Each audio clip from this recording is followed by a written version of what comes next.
Bom, boa tarde a todos. Desculpem o atraso, né? O trânsito de São Paulo, você de repente se perde aí no caminho. O meu nome é André Pajário, eu sou cirurgião plástico, eu sou médico assistente do HC, sou doutorando da disciplina de cirurgia plástica.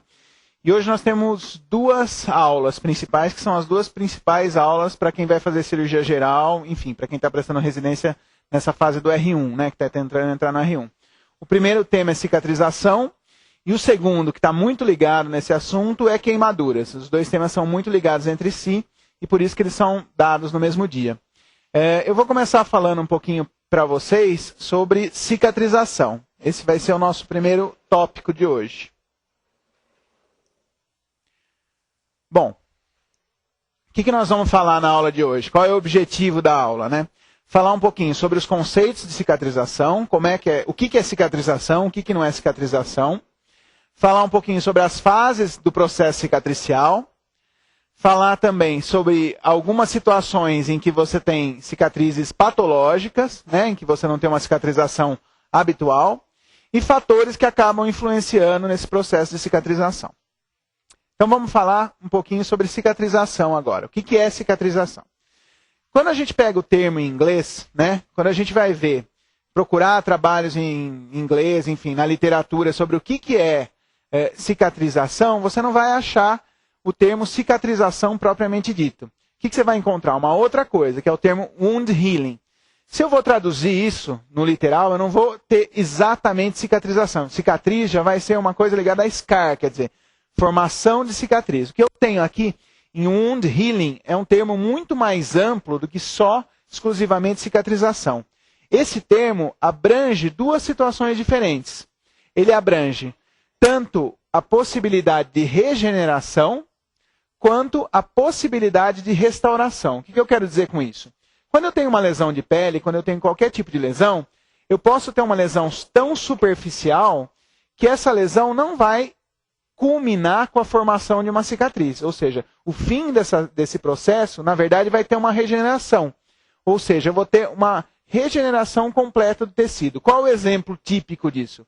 É aquilo que a gente vai ver na próxima aula, queimadura de primeiro grau. Quando eu vou para a praia, tomo sol e fico queimado e tenho aquela descamação, ou mesmo a queimadura de segundo grau superficial, geralmente eu não acabo evoluindo para uma cicatrização. Eu tenho uma cura da ferida, mas eu não tenho a formação de uma cicatriz. Na verdade, eu tenho um processo de regeneração. Uma outra situação ocorre naquela em que eu tenho uma lesão mais profunda e que, de alguma forma, não vai ocorrer uma simples regeneração, vai precisar de mais do que isso, ou seja, todo um fenômeno biológico vai ocorrer. E eu vou ter que restaurar esse tecido. O que significa restaurar? Formar um novo epitélio, formar uma nova derme, formar novos vasos endoteliais, ou seja, tudo isso culminando para a formação de uma cicatriz. Esse conceito é fundamental, é super importante você ter na cabeça a diferença do que é regenerar e do que é restaurar. Por que é importante? Porque isso vai fazer com que eu consiga pensar na lesão. Então, por exemplo, se eu estou diante de um teste que me pergunta qual é o processo de cura, quanto tempo vai curar, quanto tempo não vai curar, uma queimadura de segundo grau, terceiro grau, uma área doadora, eu tenho que ter a noção de como é que isso aqui funciona. Para entender como é que isso funciona, a gente precisa saber o que é pele e como é que é a estrutura da pele. Essa eu acho que é a parte mais simples, acho que a maioria de vocês deve lembrar o que a gente tem na pele, né? Então, na pele, o que a gente tem? A gente tem a epiderme, né? Que são as células epiteliais, propriamente dita, também chamadas de queratinócitos. E o que eu tenho nessa epiderme? Eu tenho os queratinócitos presentes. Esses queratinócitos estão divididos em algumas camadas. Então, eu tenho a camada basal aqui embaixo, que vai proliferar, vai gerar depois a camada granulosa, a camada espinhosa, até a camada córnea. Aqui na epiderme também eu tenho os melanócitos presentes. Lembrar que eles estão numa relação de um melanócito para cada 36 queratinócitos. E tenho duas outras células, que são as células de Merkel e Langerhans. A célula de Merkel, que vai ser responsável pela capacidade tátil, e as células de Langerhans, que vão ser responsáveis pela proteção imunológica da pele. Então, essa é a epiderme, é a camada mais superficial. Abaixo disso, o que eu vou ter? Eu vou ter as papilas dérmicas e vou ter a minha derme papilar, né? Que é logo a camada da derme, mas logo abaixo da epiderme. Eu tenho uma fase de transição entre a minha derme papilar e a minha derme reticular, e abaixo disso eu tenho a derme reticular. Lembrar que nesta derme, o que eu tenho na derme? Eu tenho fibroblastos, esses fibroblastos produzem principalmente colágeno, mas também outras coisas, então proteoglicanas, uma série de outras coisas, e eu tenho os meus anexos, né? Então o que eu vou ter de anexo? Vou ter folículo piloso, vou ter glândula sebácea, vou ter, enfim, as principais glândulas sudoríparas. Essas são os 3 principais anexos que a gente vai encontrar nessa derme. E por que eu estou falando e estou chamando a atenção que existem esses anexos? Porque principalmente nos complexos folículo-pilosos, o que eu tenho aqui também? Eu tenho a presença de queratinócitos. E isso vai ser importante no meu processo de cura da lesão, tá? Então é importante saber que existem esses anexos e que nesses anexos eu tenho também células epiteliais. Isso vai explicar por que uma área doadora vai reptilizar, tá? E abaixo disso eu tenho as queimaduras, as lesões mais profundas, que eu vou ter. Abaixo da derme eu vou ter tecido subcutâneo, fáscia muscular, músculo, até chegar no osso propriamente dito, tá? Depois que a gente teve essa noção do que é, como é que é a estrutura da pele, como é que não é a estrutura da pele, vamos falar agora de como é que, quando eu tenho uma lesão nessa estrutura, como é que isso aqui vai evoluir. Ou seja, quando isso sofre um trauma, seja um trauma desde o cirúrgico até um outro tipo de trauma, um trauma, uma escoriação, ou um acidente de moto, ou a perda da pele, enfim. Tudo isso vai ter um fenômeno envolvido para tentar restaurar e curar essa ferida. Didaticamente, como é que a gente divide a cicatrização? A cicatrização ela é dividida em algumas fases. Então eu tenho uma fase inicial, que é chamada fase inflamatória. Eu tenho uma segunda fase, que é a fase proliferativa, e a terceira e última fase, que vai ser a fase de remodelação. Lembrar sempre que essa é mais inicial, em geral até 48 horas. A fase proliferativa, num evento normal, ela vai ser de 48 horas até 2 semanas, no máximo até 3 semanas, dependendo do tamanho, do tipo de lesão que eu tenho. E a fase de remodelação ela já é mais tardia, ou seja, ela se prolifera, ela acontece mesmo depois que a minha ferida está fechada. Por isso que a gente fala que uma cicatriz ela se remodela com o tempo, ela nunca fica, quando você faz uma cirurgia plástica estética, enfim, faz uma mama, coloca uma prótese, aquela cicatriz que você vê no começo não é a que você vai ter depois de 1 ano, 2 anos. Por quê? Porque a cicatrização ela perdura por esse caminho até que essa cicatriz seja completamente remodelada. Vamos tentar estudar cada uma dessas fases, tentar ligar isso com o tipo de ferida que eu tenho, né? Sempre não esquecer disso. Qual o tipo de lesão que causou aquela ferida e como é que vai ser em cada uma dessas fases. Vamos começar pela fase inflamatória. O que é a fase inflamatória? Logo em seguida que eu tenho um trauma, ou seja, tenho uma lesão, qualquer que seja ela, um corte cirúrgico, enfim, qualquer uma delas, eu vou entrar nesse processo de fase inflamatória. E o que o organismo vai tentar fazer? É uma coisa quase que intuitiva.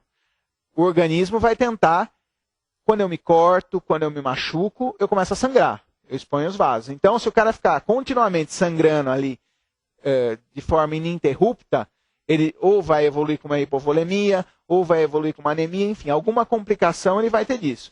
E o organismo ele tenta ajudar isso e tenta controlar isso. Então a primeira coisa que ele vai tentar fazer, logo no início de trauma, é o que a gente chama de hemostasia. Quais são os processos que o organismo tem para tentar buscar isso, para tentar parar esse sangramento? A primeira delas é gerar uma vasoconstrição, tá? Por quê? Quanto mais eu tiver vasoconstrição, menos sangue vai chegar, menos vai sangrar. E imediatamente, quando eu tenho esse dano, quando eu tenho esse trauma, eu já vou ativar a minha cascata de coagulação. Então a cascata de coagulação vai chegar, vai chamar plaquetas, vai tentar formar um trombo para gerar hemostasia e parar o sangramento. Quando esse sangramento parar, aí sim essas plaquetas que chegaram, elas vão liberar fatores inflamatórios e esses fatores inflamatórios é que vão chamar novas células até a minha ferida. Então, vão chamar células que vão gerar aquela primeira fase que é a inflamação propriamente dita, né? Bom, sangrei, tive vasoconstrição, chegou plaqueta, tive o sistema de coagulação. Vou formar o trombo. esse trombo que vai formar ali, ele vai ter plaquetas e vai ter fatores de coagulação. E eles vão produzir algumas substâncias que vão chamar mais células para a minha ferida. Então vão chamar neutrófilos, vão chamar macrófagos e outras células mais que vão tentar reorganizar essa estrutura. E lembrar que essa rede de fibrina ela vai propiciar um meio para que essas células cheguem. Ou seja, além de sinalizar a que elas devem chegar, esse trombo vai servir de suporte para que a minha célula chegue e tente reconstruir o meu tecido. A primeira célula que chega, como eu falei para vocês, são as plaquetas. Elas vão formar o trombo, elas vão ajudar a formar a hemostasia, né? E essas plaquetas vão ser fundamentais por quê? Porque elas vão liberar uma série de fatores de crescimento. E aqui a gente vai entrar numa parte muito chata de cicatrização, e é chata mesmo, por quê? Existem 1 milhão de fatores de crescimento, né? Se a gente for estudar, existem inúmeros fatores de crescimento. Então, cada um deles vai ter uma função. Obviamente, a gente não tem que decorar todos eles, não tem que saber decor para que ele serve. Existem alguns que são mais importantes. Então, por exemplo, PDGF é um que eles adoram perguntar, né? Então, as plaquetas liberam PDGF e esse PDGF é que vai chamar macrófagos. Então, esse é um nome que é legal ter na mente, porque não é incomum cair num teste, alguma coisa assim. Qual o fator de crescimento que as plaquetas usam para chamar macrófagos? Enfim, isso é legal ter em mente. Mas eles liberam outros fatores também. As plaquetas vão liberar outros fatores. Então, TGF-beta, TGF-alfa, esses mais incomuns e que, em geral, não costumam ser cobrados. E eles vão chamar, além das células inflamatórias, vão chamar outras células. Se a gente lembrar da anatomia da pele, aquele segundo slide, o que tinha? Tinha célula epitelial, tinha fibroblasto. Então, elas vão chamar, esses outros fatores inflamatórios vão começar a sinalizar para chegar células epiteliais e para chegar fibroblasto na minha ferida. Então, as primeiras células a chegar são as plaquetas. Em seguida, o que já vai chegar? Os neutrófilos. Os neutrófilos, eles até têm uma participação pequena, não é tão importante assim na cura da minha ferida, na cura da minha lesão, no meu processo cicatricial. Qual que vai ser a função predominante do neutrófilo? Limpar. Neutrófilo limpa. Então ele vai remover esse tecido necrótico e remover os contaminantes, tá?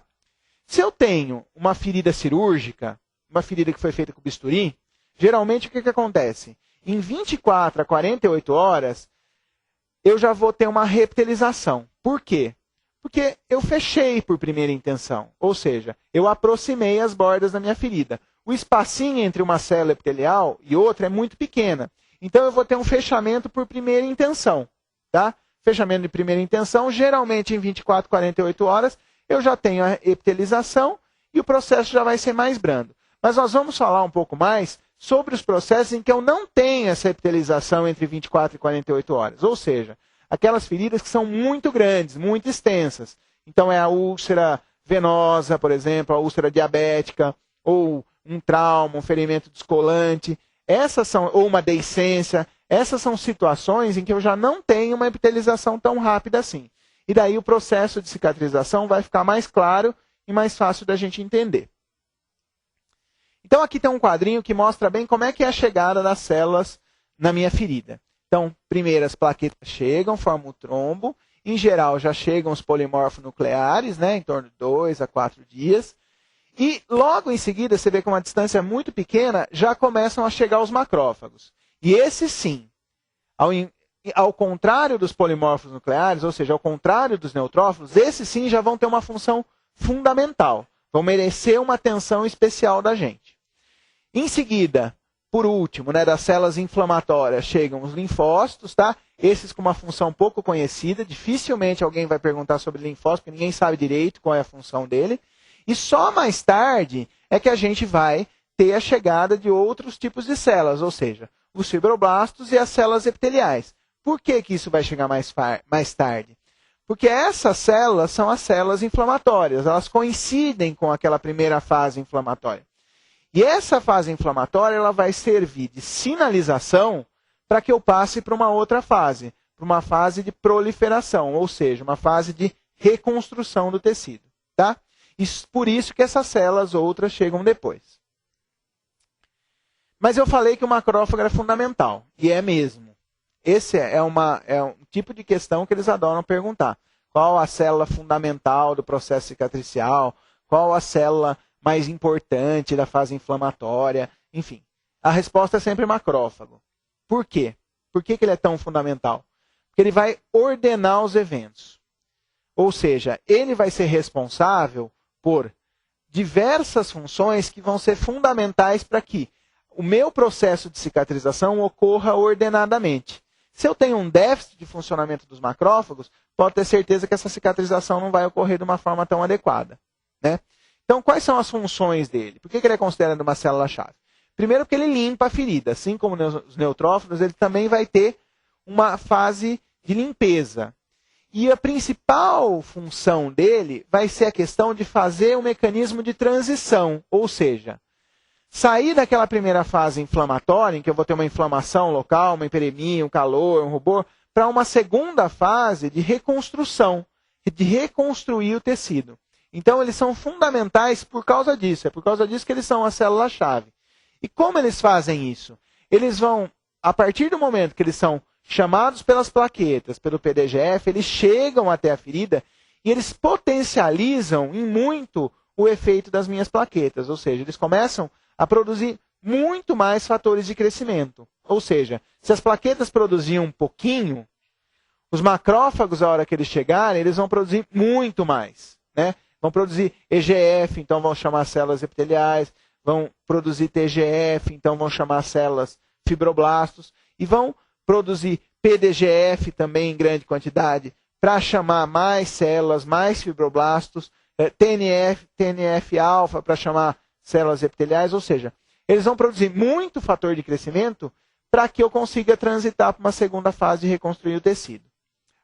Até aqui acho que está tranquilo, né? Dá para seguir.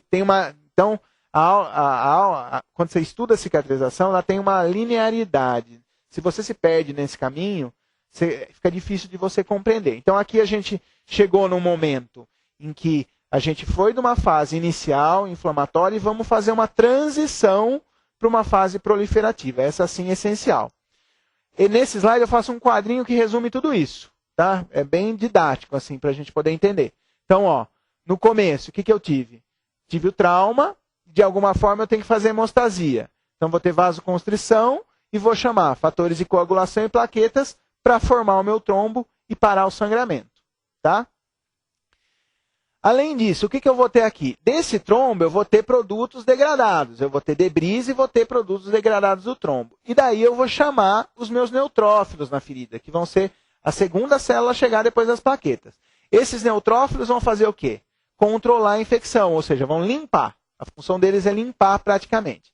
A gente sabe que nenhuma ferida fecha se ela não for limpa. Ou seja, nada que tiver resto de necrose, sujeira, nada disso fecha se eu não limpar. E os neutrófilos vão limpar isso e evitar a infecção.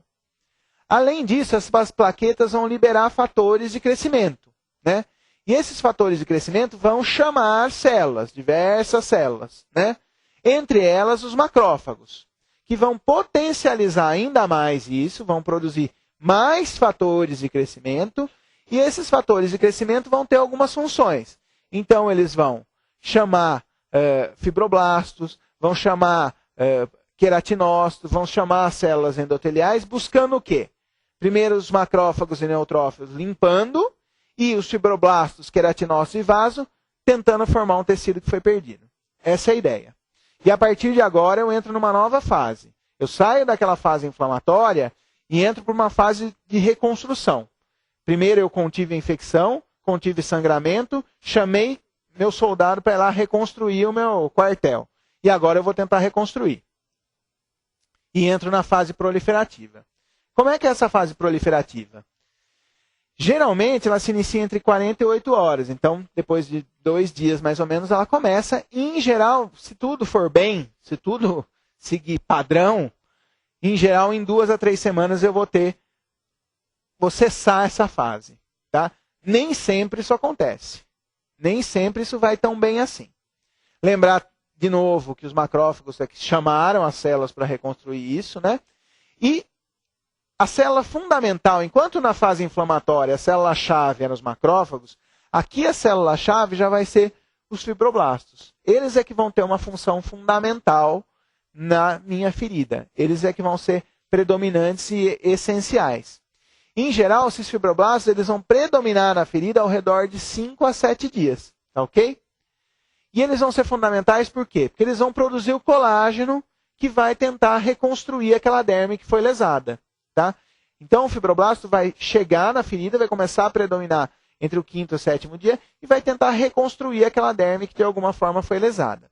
Além disso, eu também vou ter que construir vaso, né? Vai ter que começar a chegar vaso para de alguma forma nutrir esse tecido. Todo esse novo tecido vai ter que ser nutrido. Então, se a gente for pensar, quando eu tive o meu trauma inicial, o que eu tive? Eu já tive a fase inflamatória, estou tentando reconstruir. Para reconstruir, o organismo precisa saber o que foi lesado. Quando eu tenho uma lesão de pele, se a gente relembrar na estrutura da pele, o que eu vou ter? Eu vou ter lesão do endotélio, eu vou ter lesão do epitélio e vou ter lesão da derme. Tudo isso tem que ser reconstruído. Tudo isso vai ter que ser formado novamente. E a reconstrução desse tecido vai depender do quê? De quanto eu lesei. Ou seja, quanto de tecido foi destruído para saber o que eu tenho que reconstruir. Se eu lesei pouca derme e pouco endotélio, eu vou ter mais processo de reptilização. E o processo vai se recuperar mais rápido. Quanto mais derme eu tiver lesada, quanto mais derme, mais endotélio eu tiver lesado, maior vai ser o meu processo de proliferação e maior vai ser o meu processo de tentar reconstruir esse tecido. Então, vamos pensar agora, e aqui as queimaduras são exemplos clássicos disso, né? São exemplos clássicos do que a gente tem de processo de cicatrização e de restauração, né? De cura da ferida. Por isso que eu uso mais o termo cura da ferida ao invés do termo cicatrização propriamente dito. Então, numa situação em que eu tenho uma lesão superficial, o que é uma lesão superficial? A queimadura solar ou a queimadura de primeiro grau. É o exemplo típico disso. Nesse sistema, o que eu vou ter? Eu vou ter uma mínima lesão de comprometimento do endotélio. O endotélio vai estar pouco lesado. E eu vou ter mais uma destruição do epitélio. Então, com esse comprometimento endotelial mínimo, eu vou liberar poucas sininas, alguma coisa de sininas, eu vou ter aquele processo de dor, rubor, edema, e a maior parte da minha lesão vai ser só do epitélio.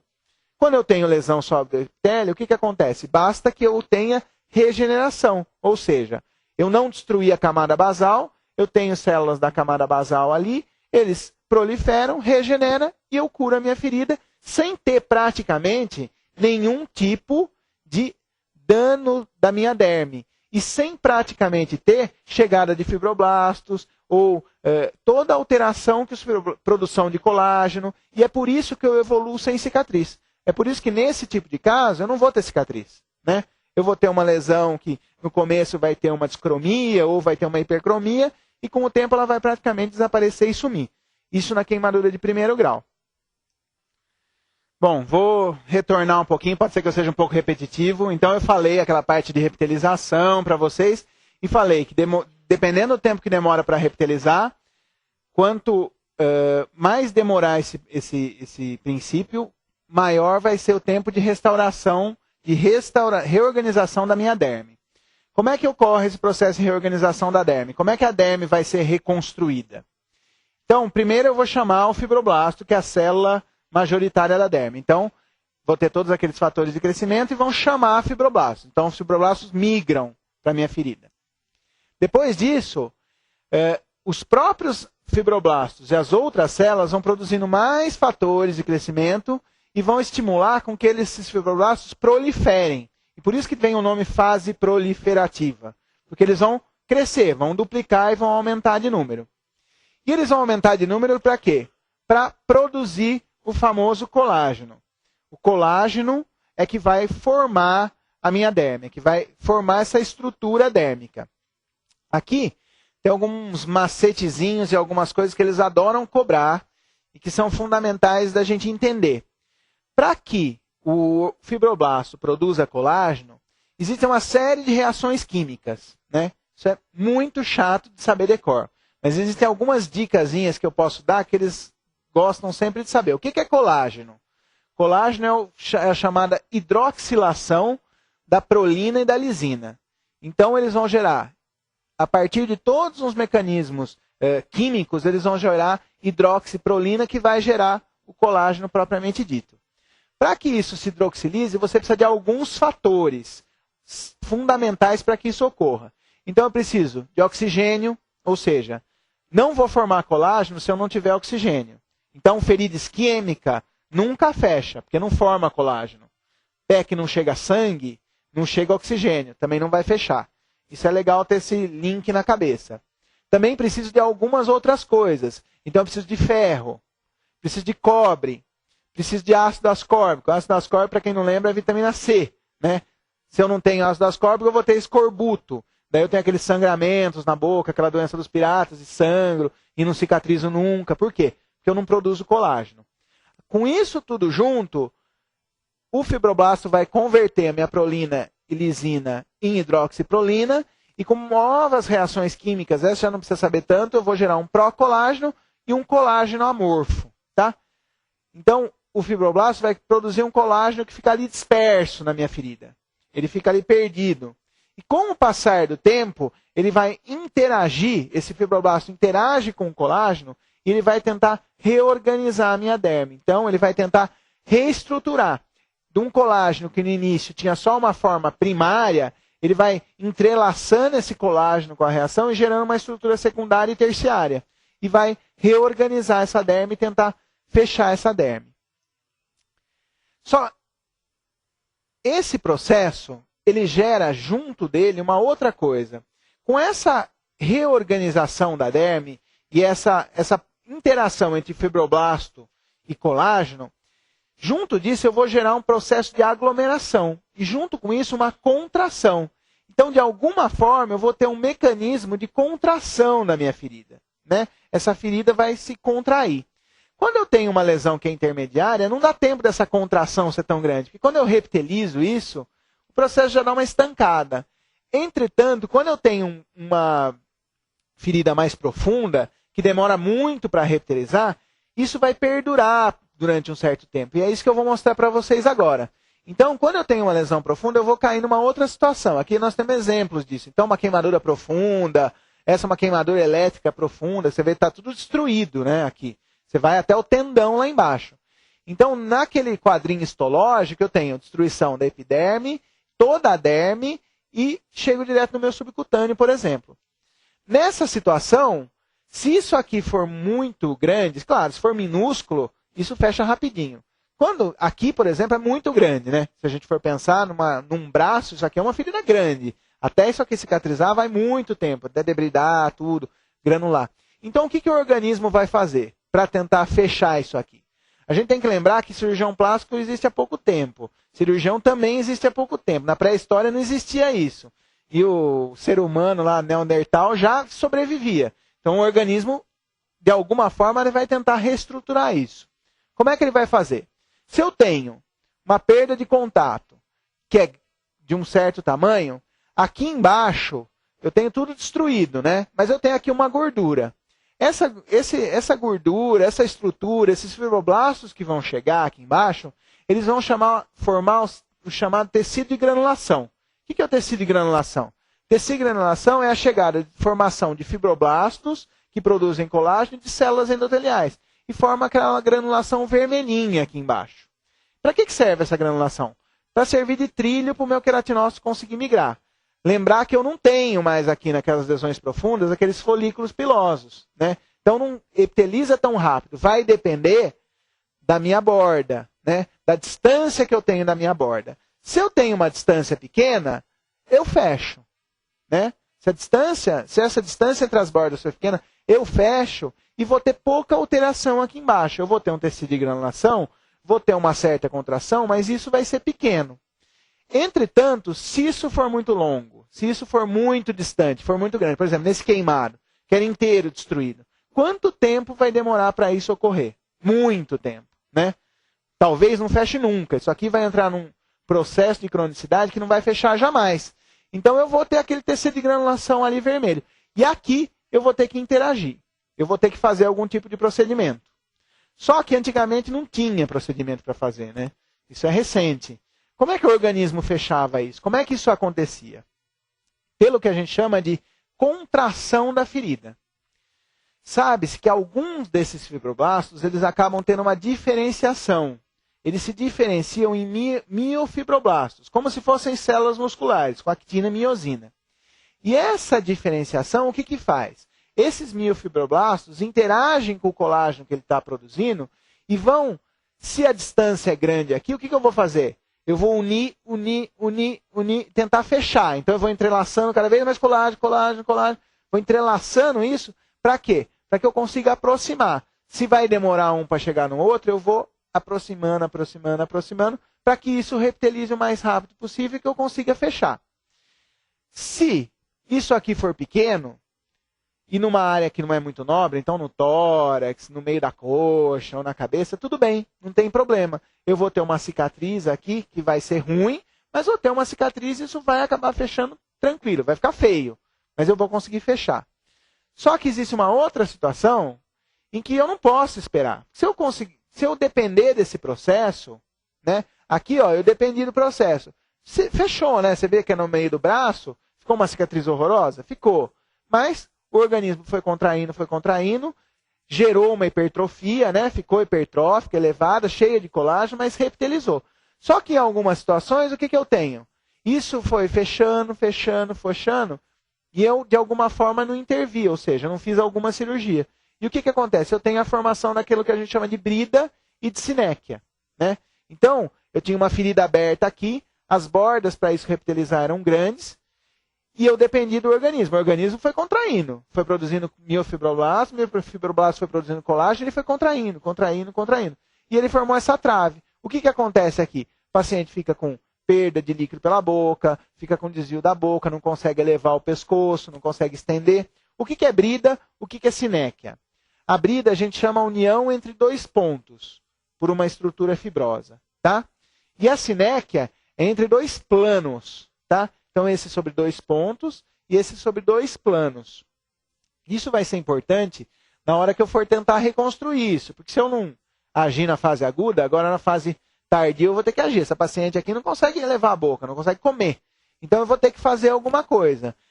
Quando são essas bridazinhas, a gente consegue fazer com retalhos locais. Vira aqui, corta ali, faz etaplastia, enfim, faz uma série de coisas e consegue quebrar essa trave. Quando já é uma sinéquia assim mais complexa, não tem o tecido aqui, né?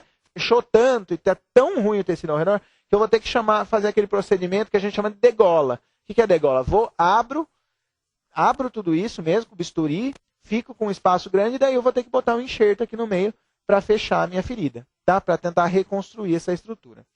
Então, vocês viram que seguiu uma linha contínua, né? E é fundamental saber o tipo de ferida que eu tenho, para saber como é que isso vai acontecer. Quando eu tenho a minha ferida reptilizada, a minha ferida fechada, eu vou entrar numa terceira fase. Depois que ela reptilizou, ela não para, ela continua mudando. A cicatriz continua mudando. E eu vou entrar na terceira fase, última fase do processo, que é a chamada fase de remodelação. Então, vamos voltar lá do começo para não se perder. Tive o trauma, estanquei o sangramento, tive inflamação, limpei a ferida e preparei a bola para o cara reconstruir. Daí eu entrei numa segunda fase, que é a fase proliferativa. Daí, dependendo do tipo de lesão que eu tenho, eu vou ter que o quê? Reptilizar, reconstruir a derme e reorganizar o endotélio. Bom, chamei o fibroblasto, reptilizei. Reptilizei rápido, vai ser pouca deformação da derme, vai ter pouca reorganização da derme. Demorei mais para reptilizar, eu vou ter uma transformação desses fibroblastos em miofibroblastos e vou ter uma contração da ferida maior para ajudar a fechar. Fechei, reptilizei. Parou a cicatrização? Não, não parou. A cicatriz fica até 1 ano, até 2 anos depois, mudando continuamente. Por quê? Em geral, entre 2 a 3 semanas até 1 ano a 2 anos depois, os fibroblastos que estão ali, eles vão continuar produzindo colágeno. E eu vou ter enzimas metaloproteinases que vão degradar esse tecido. Para quê? Para dar resistência têncil.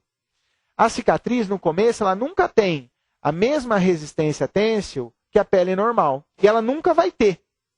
O máximo que uma cicatriz consegue de ter de resistência têncil é 80% da pele normal, tá? Então, de 3 a 5 dias da lesão já vem produzindo colágeno, mas esse pico vai ocorrer entre 2 a 4 semanas. E com o passar do tempo e essa remodelação é que eu vou conseguir ter resistência. Eu vou aumentar a resistência.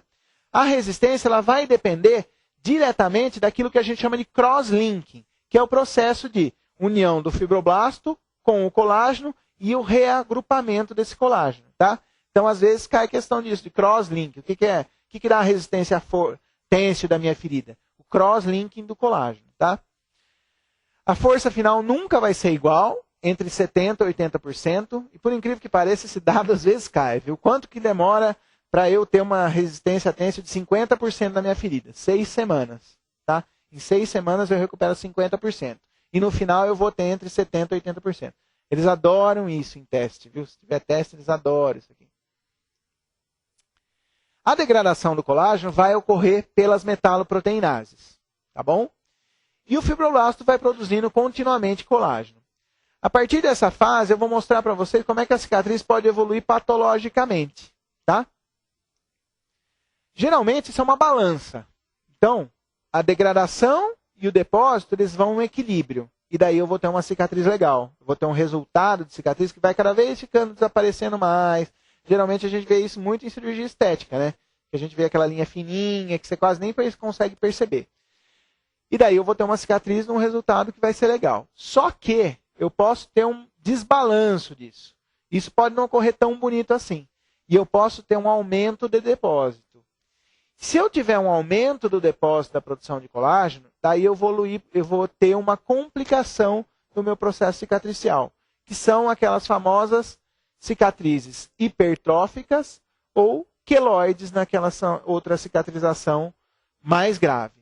Elas são a mesma coisa? Não são a mesma coisa. São diferentes. Cicatrizes hipertróficas são uma coisa, queloides são outra, tá? Vou falar um pouquinho do que é cada uma delas. Aqui um exemplo ó, do que é uma cicatriz hipertrófica. Você vê isso é uma área doadora, foi retirada com dermátomo. Não sei por que cargas d'água no organismo, mesmo organismo, a pessoa ficou com uma cicatriz aqui que só ficou uma hipocromia, com o tempo isso vai melhorando, e do outro lado, uma baita de uma cicatriz hipertrófica. Como é que ela é? Geralmente, ela aparece precocemente, ou seja, logo no início, tá? Ela está muito associada com tração, ou seja, aquela cicatriz que fica exposta à tração contínua. Então, dermolipectomia, aquela cirurgia que a gente puxa o abdômen aqui, ou área que você fecha com muita tensão, geralmente, ou aquela sutura de face que perdeu o tecido e você fecha primário, não roda retalho, não bota enxerto, geralmente essa é uma cicatriz que vai evoluir com uma cicatriz hipertrófica, ou seja, vai crescer. É muito precoce, tá? Ela costuma acompanhar o traçado original da lesão, tá? Fica restrita esse traçado. E ela costuma evoluir favoravelmente e responder bem ao tratamento clínico. Qual que vai ser o tratamento clínico? Compressão. Então, por exemplo, nessa paciente a gente usaria aquela malha que queimado usa, né? Se possível, até com uma placa de silicone por baixo. A gente sabe que o silicone gera uma certa isquemia no tecido e diminui o número de fibroblastos presentes, você diminui a produção de colágeno. Ou até a aplicação de corticoide intralesional. Aplicar corticoide dentro da lesão, a gente costuma ter bom resultado com esse tipo de cicatriz. Outra situação são os queloides. Isso já é outra coisa. Não se sabe por que algumas pessoas têm cicatrizes hipertróficas e muito menos por que uma pessoa tem queloide. Geralmente isso tem uma característica genética, tá? Alguma alteração genética, provavelmente de produção de colágeno. Alguma alteração de crosslink de colágeno, enfim, não se sabe ainda. Os queloides, eles já aparecem mais tarde, eles já são mais tardios, tá bom? Então, geralmente, depois de meses que o paciente fez o procedimento. E pode ocorrer com qualquer trauma. Essa aqui, uma pessoa que foi botar um brinco. E olha o que aconteceu, né? Uma tumoração enorme.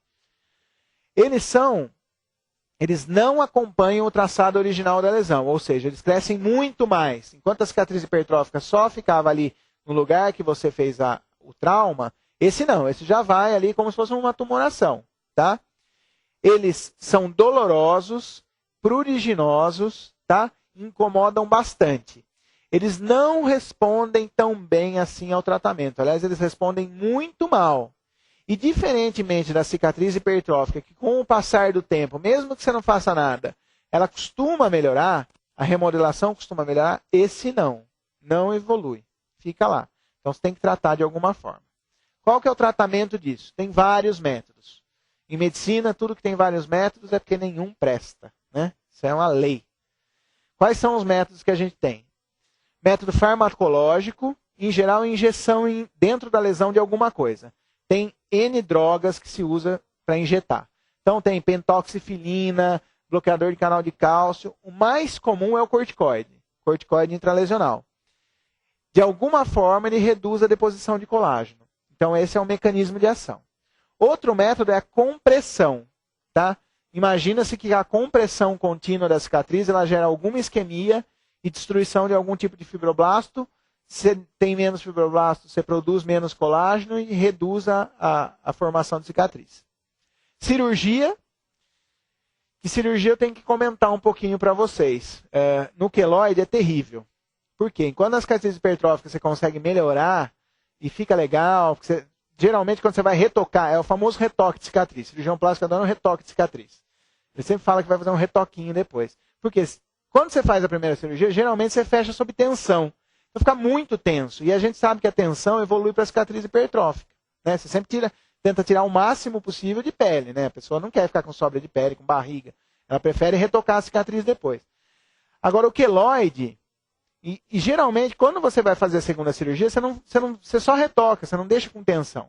O queloide já é outra coisa, já é uma cicatriz completamente diferente. Né? O que você tem aqui é alguma causa, alguma alteração de fibroblasto que vai produzir mais colágeno e que vai voltar. Então você vai lá, tira, ele volta. Você vai lá, tira, ele volta. Então ele tem uma chance de recidiva muito grande. Lembrar que o queloide está sempre mais comum associado a negros e orientais. Então são as raças que mais são acometidas pelos queloides. Então quando eu vou fazer uma cirurgia de retirada no queloide, eu tenho que sempre tomar alguns cuidados. Ser o mais atraumático possível. Tentar fechar da melhor forma possível, sem usar aquela pinçada que quem é mais novo adora dar na pele, né? Para gerar o menor trauma possível. E, principalmente, fazer a ressecção intralesional. Por quê? Se você faz fora, você ativa o fibroblasto que está fora da lesão. Então, você faz sempre dentro da lesão. Sempre deixa sobrar um pouquinho, tá? Porque daí esse daí já está ativado, mas está menos ativo, né? Já está de alguma forma alterado. O que está fora vai produzir muito mais, vai entrar num ciclo muito maior. Então o que a gente faz? A gente associa tudo isso. Se nada é muito bom, a gente associa. Geralmente, o que é feito hoje em dia? Primeiro a gente fica uns 6 meses infiltrando. Coloca corticoide. Daí a gente resseca. Tudo isso com compressão ainda. Daí a gente resseca aquele queloide. Só que mesmo assim a chance de voltar é muito grande. Então a gente usa um negócio que chama beta-terapia. O que é beta-terapia? Uma radioterapia bem fraquinha, né? Você já faz imediatamente depois da cirurgia, um dia depois já manda o paciente para beta, e fica aquela radioterapia que interage com aquele fibroblasto e não deixa ele produzir colágeno. Obviamente não é cancerígeno, nada disso, mas assim, o resultado estético não é tão legal assim. Fica meio hipercrômico, mas é muito melhor ter uma cicatriz escura do que ter aquele couve-flor na orelha, né? Sem dúvida. Então, o resultado que você tem acaba sendo melhor. Mas você tem que usar tudo isso para conseguir melhorar aquilo, né? Quer dizer, é muita coisa. Ainda não está completamente compreendido isso. Então, lembrando de novo, naquela fase de remodelação, você pode evoluir com complicações, que são essas cicatrizes patológicas. E existe também uma outra chance, que você nem chegue às fases de remodelação. Que você pare antes, naquela fase de proliferação, que são as chamadas úlceras crônicas. Né? O que é uma úlcera crônica? É uma situação que era muito grande a borda para ter a reptilização. Eu tive um trauma que era muito grande. Eu tinha condições que propiciavam com que aquela ferida não fechasse. Quais são essas condições? Todas essas aqui. Tudo isso prejudica a chance disso aqui fechar. E eu entro no estágio crônico, ou seja, eu não fecho isso nunca. Não reptiliza e eu fico aqui formando um tecido de granulação que não é bom. O fibroblasto fica produzindo colágeno, mas também não é um colágeno bom, aquilo também não contrai, e fica aqui nesse estágio crônico. O que faz com que uma ferida evolua assim? Diversos fatores. Um deles, infecção. Toda ferida que está infectada não fecha. Se eu não limpar, ou eu debrido, ou eu uso alguma pomada que vai limpar e tem que limpar, enfim, eu tenho que fazer algum mecanismo para limpar. Às vezes, só as células de limpeza não dão conta. Só o neutrófilo e o macrófilo lá da fase inflamatória não dá conta. Se eu tenho uma ferida infectada, ela não vai cicatrizar nunca. Fatores clínicos, tipo diabetes, hipertensão. A gente sabe que o diabético tem todas as fases do processo de cicatrização alterado. Então, ele evolui com muita facilidade para isso não fechar. Então, se eu vou operar um diabético, eu tenho que saber que eu vou ter uma chance muito grande que mesmo aquele fechamento por primeira intenção, eu tenho chance disso não cicatrizar. Porque ele vai ter alteração de tudo. Ele vai ser meio imunodeprimido, então ele vai ter alteração da fase inflamatória. Ele vai ter, a gente sabe que a falta de insulina prejudica, se não tem insulina, o queratinócito migra menos, ele cresce mais quando ele tem insulina. O fibroblasto também produz mais colágeno quando ele tem insulina. Se eu não tenho, também vou ter prejudicado. Então, vou ter tudo prejudicado no paciente diabético. A hipertensão também. Hipóxia. O que acontece com hipóxia? Vamos lembrar lá daquela fase. Como é que produz colágeno? Precisa de oxigênio. Não chegou oxigênio? Não produz colágeno. Não tem colágeno? Não produz cicatriz? Não fecha a ferida. Edema. Edema também. Não deixa cicatrizar. Tá? De alguma forma, aquela célula fica embebida ali. Você não consegue chegar a sangue direito e ela não consegue produzir. Pressão, uma pressão contínua sobre alguma estrutura, não deixa fechar. Por quê? Eu gero isquemia daquela pele, não chega sangue. Então, um exemplo clássico disso é a úlcera por pressão. A úlcera de decúbito, aquela que a gente chama erradamente de escara, né? Escara não é aquilo é úlcera de decúbito. Que é aquela ferida do paciente acamado que fica ali 2 horas em pressão sobre uma proeminência óssea e daí vai formando aquela ferida ali que não vai fechando de jeito nenhum. Por quê? Porque eu não chego sangue ali, né? Então, tudo isso pode acabar uma situação de cronicidade. E daí eu tenho que saber, para fechar a aula, né, para conseguir fechar de tudo isso, para que eu estudo todos esses processos físicos, químicos, biológicos, né? Baita coisa complexa, parece que eu sou um bioquímico. Não sou bioquímico. Isso tem que ter uma relação clínica. Se isso não tem relação clínica, não serve para nada. Para que serve isso? Na minha situação, principalmente, de quem for fazer isso, ou mesmo quem vai fazer uma sutura, eu tenho que saber que diversos fatores vão interferir no meu processo de cicatrização. Eu tenho que conhecer isso e intervir neles antes que eu tenha uma complicação. Então, eu tenho que saber que infecção, uma ferida nunca vai fechar.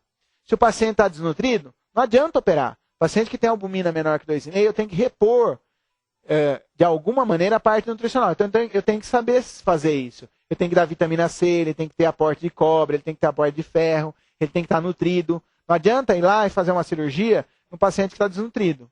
Esse não resolve. Eu tenho alterações genéticas que eu tenho que saber antes e avisar para o meu paciente. Então, se chega um paciente que é negro ou oriental no meu consultório, eu tenho que falar para ele, você tem chance de ter queloide. Porque você vai, de repente, fazer uma cirurgia que é estética e vai achar que vai ficar linda e fica muito pior às vezes. Né? Porque você fica com queloide naquele que é muito difícil de tratar. Eu tenho que saber que o paciente que é idoso, todo o processo cicatricial fica mais lento. Então, ele tem mais chance também de evoluir com uma complicação. Paciente que fuma, paciente que é diabético, tem insuficiência arterial, todos eles têm hipóxia crônica. Posso ter prejuízo da cicatrização. Paciente que fez irradiação, que teve um tumor, teve câncer, fez irradiação, a gente sabe que a irradiação prejudica também a irrigação da pele. Então, ele pode evoluir com mais chance de ter uma complicação, de ter uma ferida crônica.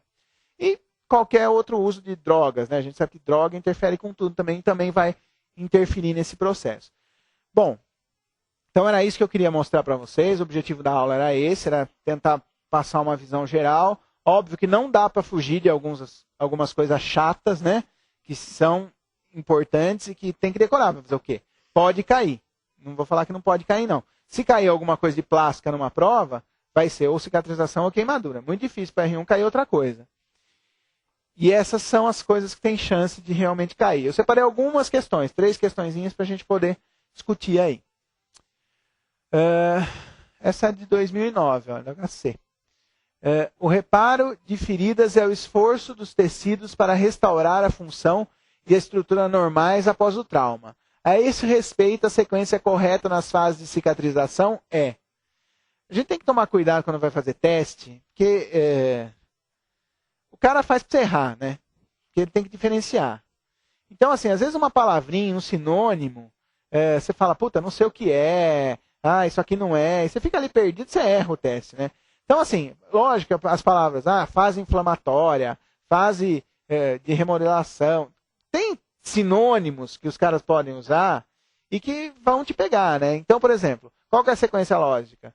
Inflamatória, proliferativa e remodelação. Mas, por exemplo, a fase inflamatória tem gente que chama de fase reativa, né? A fase proliferativa tem gente que chama de fase reconstrutora. A fase final de remodelação tem gente que chama de fase maturacional, que é quando a cicatriz vai ficar madura. Então, é legal ter uma noção e ser esperto na hora de fazer esse teste, né? Então, aqui, por exemplo, fase inflamatória, fase maturacional, fase proliferativa. Está invertida, então esse daqui já não era. Fase reativa, fase regeneradora, fase de remodelação. É meio estranho, né? Esse regenerador aqui. Regeneração é outra coisa, né? Aquele processo que eu mostrei do epitélio crescendo. Então, não é muito legal. Fase proliferativa, fase inflamatória, fase maturacional. Está fora da ordem, né? Fase regeneradora, fase de remodelação e fase reativa. Também estranho. Fase maturacional, fase inflamatória, fase proliferativa. A gente não chega numa resposta, né? Você lê o teste, você não chega a resposta nenhuma. Diante de todos esses testes, a porcaria de teste, qual é a menos porcaria que eu vou pegar aqui? Então eu tenho que saber que na primeira vai ter que ser fase inflamatória ou fase reativa. Então eu vou tirar isso aqui e eu vou tirar essas outras aqui. Quer dizer, nenhuma delas é isso. E vou ficar com duas hipóteses, né? Ou A ou B. Na B, fase maturacional não é bem isso, né? Maturacional é aquela fase em que eu vou ter a maturação na minha cicatriz. Então essa já vai estar errada. E proliferativa antes. Então eu vou eliminando, eu chego à conclusão que essa é menor. Embora esse termo seja bastante discutível, né? Para fase de proliferativa, fase regeneradora. É bem discutível. Mas para dizer que quem faz teste faz para você errar. E às vezes faz porcaria, né? E você tem que acertar. Vai fazer o quê? Então é a letra B. Qual o modo de aplicação de corticoide mais indicado no tratamento de queloide? Como eu falei para vocês, é sempre intralesional, tá? Então, todas as outras estão fora, intralesional é a resposta. Essa é do Cremesp. Estão presentes no tecido de granulação, acreditando-se que sejam responsáveis pela contração das feridas abertas. Outro teste que também é uma droga, né? Uma porcaria, mas você fica olhando ali. Fibras colágenas tem no tecido de granulação? Tem. Mas é ele que é responsável pela contração da ferida? Até é, porque ele interage com o fibroblasto e ele que vai fazer contrair. Mas não é essa bem a resposta que eles querem. Células endoteliais, essa já é mais fora. Fibroblastos, se eu não tivesse a resposta D, eu colocaria fibroblastos. Mas como eu tenho a resposta D aqui, parece que a mais correta são os miofibroblastos. Embora seja meio questionável até a existência deles. Mas se eu tiver miofibroblastos com contração da ferida, não perde tempo. Já vai direto nela, tá? Então, resposta, miofibroblastos. Era essa primeira aula aí, tá? Não sei se alguém tem alguma dúvida. Não? Sabem tudo já? Então tá jóia.